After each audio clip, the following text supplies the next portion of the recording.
Assalamualaikum warahmatullahi wabarakatuh. Selamat pagi teman-teman semuanya. Semoga kita semua dalam keadaan sehat walafiat. Sebelumnya perkenalkan, kami dari kelompok 1 ingin mempresentasikan hasil kerja kelompok kami, di mana kami di sini akan membahas tentang teori uang. Sebelum itu, mari kita perkenalkan nama-nama anggota dari kelompok kami. Yang pertama itu ada Novarina Uswatun Hasanah dengan NIM 22. Selanjutnya ada Sri Handayani dengan NIM 26, dan selanjutnya saya sendiri Hanafi dengan NIM 31, dan selanjutnya ada Halimatus Sa'diyah NIM 33. Selanjutnya ada Nanin Asifawul Ummah dengan NIM 41. Selanjutnya ada Lailatul Kamaliyah dengan NIM 45, dan yang terakhir itu ada Faridatus Salamah. Baik, langsung saja. Di sini saya akan menjelaskan tentang sejarah uang. Uang yang kita kenal sekarang ini telah mengalami proses perkembangan yang panjang.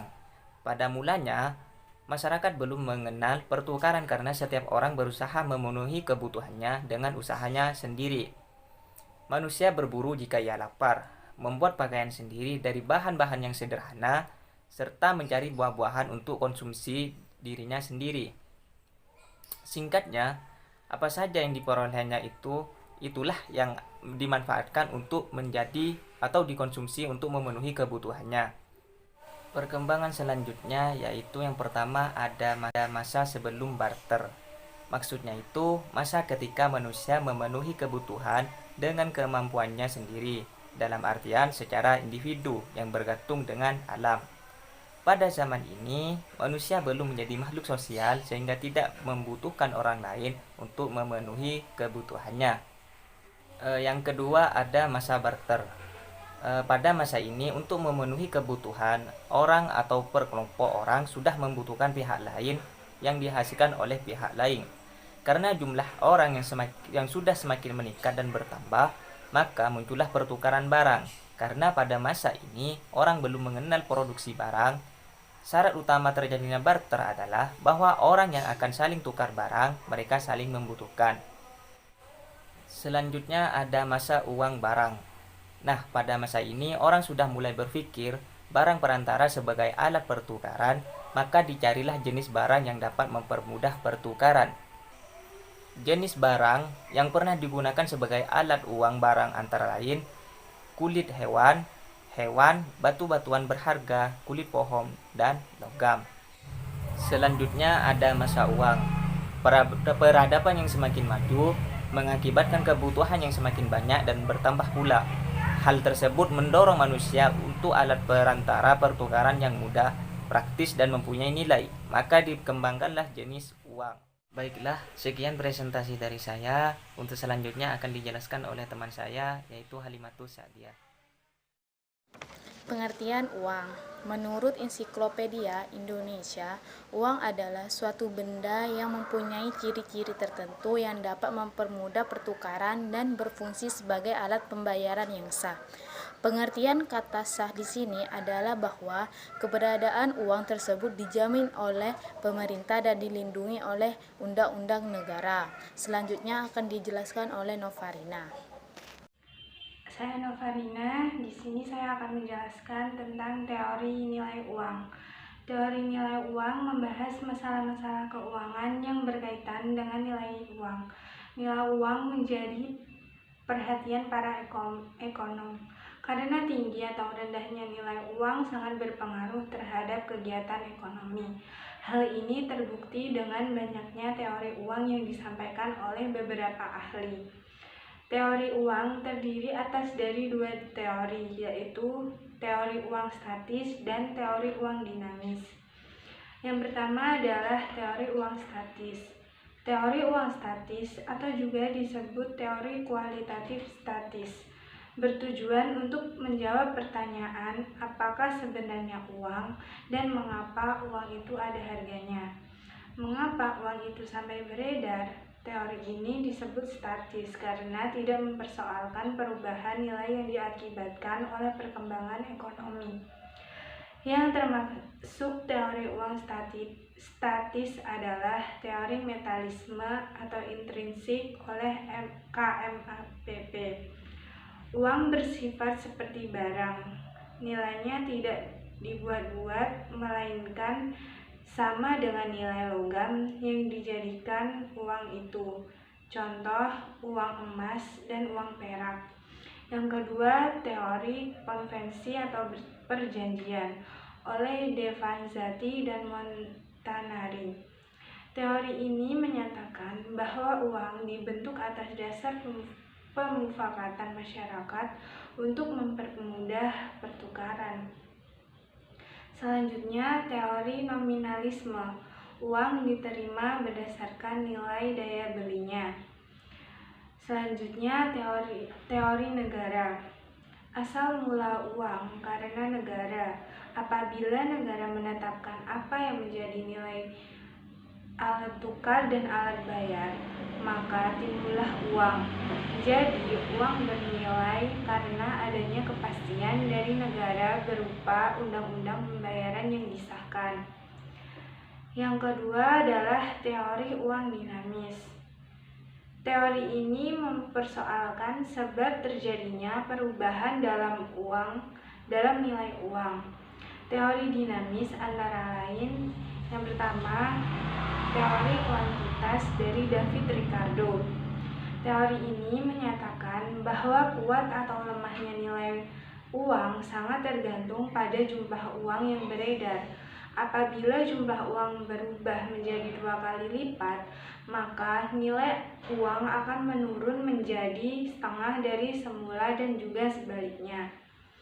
Selanjutnya, teori kuantitas dari Irving Fisher, yaitu teori yang telah dikemukakan oleh David Ricardo disempurnakan lagi oleh Irving Fisher dengan memasukkan unsur kecepatan peredaran uang, barang, dan jasa sebagai faktor yang mempengaruhi nilai uang. Yang selanjutnya adalah teori persediaan kas. Teori ini dilihat dari jumlah uang yang tidak dibelikan barang-barang. Selanjutnya, teori ongkos produksi. Teori ini menyatakan nilai uang dalam peredaran yang berasal dari logam dan uang itu dapat dipandang sebagai barang. Selanjutnya akan dijelaskan oleh teman saya.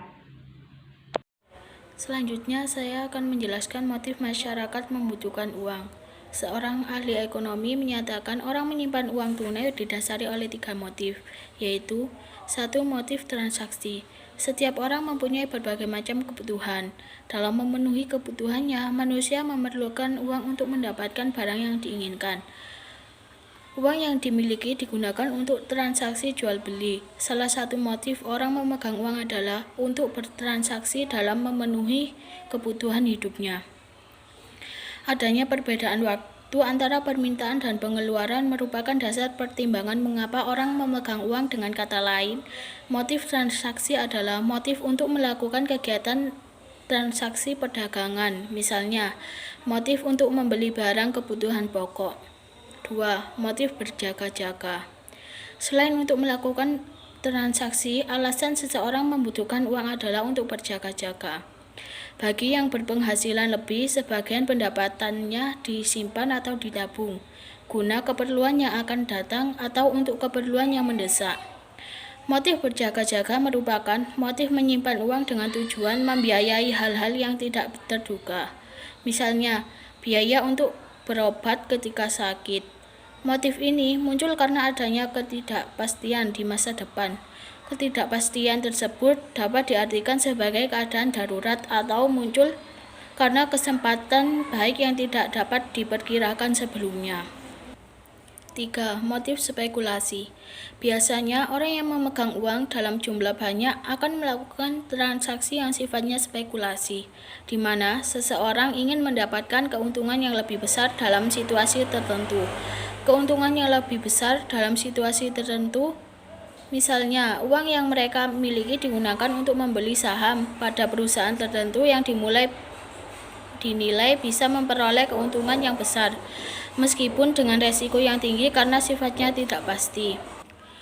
Motif spekulasi yaitu motif orang menyimpan uang dalam bentuk surat berharga seperti saham dan obligasi dengan tujuan mendapatkan keuntungan. Motif orang melakukan spekulasi dipengaruhi oleh tingkat suku bunga yang berlaku. Misalnya, ketika suku bunga tinggi, orang akan merasa rugi, memegang uang tunai karena tidak akan menghasilkan pendapatan. Oleh karena itu, mereka memilih menabungkan uangnya di bank dengan harapan mendapatkan keuntungan yang lebih besar. Selanjutnya saya akan menjelaskan fungsi uang. Fungsi uang ada dua. Yang pertama fungsi asli uang dan fungsi turunan uang. Fungsi asli uang sendiri ada tiga. Yang pertama, uang berfungsi sebagai alat tukar atau medium of exchange yang dapat mempermudah pertukaran. Orang yang akan melakukan pertukaran tidak perlu menukarkan dengan barang, tetapi cukup menggunakan uang sebagai alat tukar. Yang kedua, uang berfungsi sebagai alat satuan hitung atau unit of account, karena uang dapat digunakan untuk menunjukkan nilai berbagai macam barang atau jasa yang diperjualbelikan, menunjukkan besarnya kekayaan, dan menghitung besar kecilnya pinjaman. Yang ketiga, uang berfungsi sebagai alat penyimpan nilai atau valuta, karena dapat digunakan untuk mengalihkan daya beli dari masa sekarang ke masa yang akan datang. Selanjutnya ada fungsi turunan uang. Fungsi turunan uang sendiri ada 6. Yang pertama, uang sebagai alat pembayaran yang sah. Kebutuhan manusia akan barang dan jasa yang semakin bertambah dan beragam tidak dapat dipenuhi melalui cara tukar-menukar atau barter. Guna mempermudah dalam mendapatkan barang dan jasa yang diperlukan, manusia memerlukan alat pembayaran yang dapat diterima semua orang, yaitu uang. Yang kedua, uang sebagai alat pembayaran hutang. Uang dapat digunakan untuk mengukur pembayaran pada masa yang akan datang. Yang ketiga, uang sebagai alat penimbun kekayaan. Sebagian orang biasanya tidak menghabiskan semua uang yang dimilikinya untuk keperluan konsumsi. Ada sebagian uang yang disisihkan dan ditabung untuk keperluan di masa mendatang. Yang keempat, uang sebagai alat pemindah kekayaan. Seseorang yang hendak pindah dari suatu tempat ke tempat lain dapat memindahkan kekayaannya yang berupa tanah dan bangunan rumah ke dalam bentuk uang dengan cara menjualnya. Yang kelima, itu ada uang sebagai alat pendorong kegiatan ekonomi. Apabila nilai uang stabil, orang lebih bergairah dalam melakukan investasi. Dengan adanya kegiatan investasi, kegiatan ekonomi akan semakin meningkat. Yang keenam, ada uang sebagai alat penunjuk harga. Selanjutnya akan dijelaskan oleh teman saya. Selanjutnya saya akan menjelaskan tentang jenis-jenis uang. Yang pertama, berdasarkan pembuatannya ada uang logam dan juga uang kertas. Uang logam merupakan uang yang terbuat dari logam, biasanya dari emas atau perak, karena logam memiliki nilai yang tinggi dan stabil. Sifat uang logam ini tidak mudah hancur, tahan lama, dan dapat dibagi menjadi satuan yang lebih kecil tanpa mengurangi nilainya. Uang logam memiliki 3 macam nilai, yaitu nilai intrinsik, nilai nominal, dan nilai tukar. Yang kedua ada uang kertas. Uang kertas merupakan uang yang terbuat dari kertas dengan gambar dan cap tertentu dan merupakan alat pembayaran yang sah. Selanjutnya berdasarkan nilainya ada uang penuh dan juga uang tanda. Uang penuh merupakan nilai uang dikatakan penuh apabila nilai yang tertera di atas uang tersebut sama nilainya dengan bahan yang digunakan. Yang kedua ada uang tanda. Uang tanda merupakan apabila nilai yang tertera di atas uang lebih tinggi dari nilai bahan yang digunakan untuk membuat uang, atau dengan kata lain, nilai nominal lebih besar dari nilai intrinsik uang tersebut. Maksudnya, untuk membuat uang Rp1.000, pemerintah mengeluarkan biaya Rp750. Selanjutnya berdasarkan lembaga atau badan pembuatnya, itu ada uang kartal dan uang giral. Uang kartal merupakan uang yang diberi tanda atau cap oleh pemerintah sehingga berlaku sebagai alat pembayaran yang sah dan dapat diterima oleh umum. Yang kedua ada uang giral. Uang giral merupakan simpanan atau deposito pada bank yang dapat diambil dengan menggunakan cek, giro, atau surat perintah pembayaran lainnya yang dicetak atau dibuat oleh bank umum atau bank komersial. Selanjutnya berdasarkan kawasan ada dua juga, yaitu uang internasional dan juga uang domestik. Uang internasional merupakan uang yang berlaku tidak hanya dalam suatu negara, tetapi juga berlaku diakui di berbagai negara dunia. Kemudian uang domestik. Uang domestik sendiri merupakan uang yang hanya berlaku di suatu negara tertentu. Di luar negara tersebut mungkin berlaku dan juga mungkin tidak berlaku. Selanjutnya ada uang elektronik. Uang elektronik itu merupakan alat pembayaran yang memenuhi unsur-unsur sebagai berikut, yaitu diterbitkan atas dasar nilai uang yang disetor terlebih dahulu kepada penerbit. Nilai uang disimpan secara elektronik dalam suatu media seperti server atau chip. Dan nilai uang dikelola oleh penerbit, bukan merupakan simpanan sebagaimana dimaksud dalam undang-undang yang mengatur mengenai perbankan. Selanjutnya akan dijelaskan oleh Mbak Farica. Baik, di sini saya akan membahas studi kasus penggunaan uang elektronik pada mahasiswa Fakultas Ekonomi Universitas Malang. Kartu tanda mahasiswa terintegrasi Brizi merupakan kartu yang multifungsi, tidak hanya sebagai alat pembayaran non-tunai, namun juga sebagai kartu identitas mahasiswa dalam lingkungan pendidikan. Sementara ini, BRI Cabang Marta Dinata telah menerbitkan sebanyak 1.402 kartu tanda mahasiswa yang terintegrasi Brizi bagi mahasiswa baru Fakultas Ekonomi Universitas Negeri Malang pada tahun 2014 yang lalu. Pada kenyataannya, meski jumlah pemegang Brizi mengalami peningkatan di kalangan mahasiswa, penggunaan Brizi sebagai pembayaran ternyata masih sangat rendah. Demi mendukung penggunaan Brizi, Bank Rakyat Indonesia Cabang Marta Dinata Malang terus berupaya dengan memasang beberapa edisi di merchant-merchant yang berada di dalam lingkungan kampus Universitas Negeri Malang, seperti kantin Fakultas Ekonomi, kantin Fakultas MIPA, dan Pujasera. Upaya dilakukan agar mahasiswa mau menggunakan elektronik Brizi sehingga dapat menciptakan dan mengembangkan kawasan tunai kampus. Dari studi kasus yang telah kami paparkan, apa keuntungan mahasiswa menggunakan Brizi atau uang elektronik ini?